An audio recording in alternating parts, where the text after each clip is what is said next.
Okay, we'll start where we dropped off yesterday. So, the team of 5 is then asked what's wrong and what can be done about it.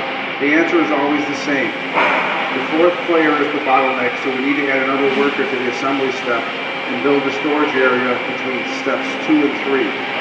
The pole team then suggests that instead the 5 players should try a pull system by making 5 boxes at a time and only when asked, pulled by the next player downstream.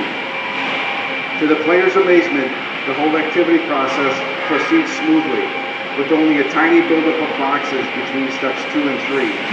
Then they play 2 more rounds, reducing the lot size to 3 and then to 1, eventually achieving perfectly smooth flow and no buildup of boxes at all. Next, the pole team says the customer is going to vary his order at random between the 3 colors of boxes and ask what will happen.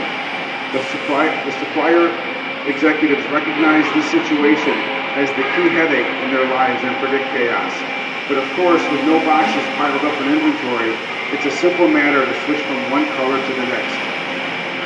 As the supplier's managers are scratching their heads, the pole team moves from games to reality by suggesting that the exact same techniques should be introduced in the activities required to make Porsche parts. Why don't we take a set of activities from one part and try it today?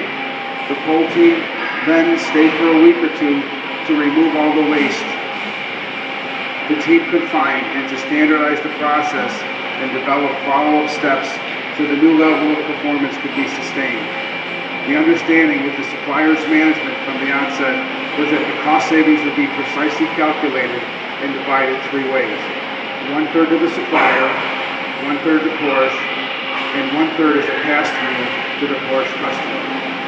All right, so the neat thing about that is in a pull system, okay, we don't have inventory sitting around, so when our customer demand changes, it's really, really easy and quick for us to change what we're producing. Ask VAO, when we build a whole bunch of just red tugs and then white tugs and then green tugs or whatever we need, he needs the 3 different colors to start assembling. So he can't start assembling parts until we produce all 3 different colors. Then Green Toys calls up and says, hey, I want a different one. This one is gone off the high, it's not on the burner anymore, I need a different color.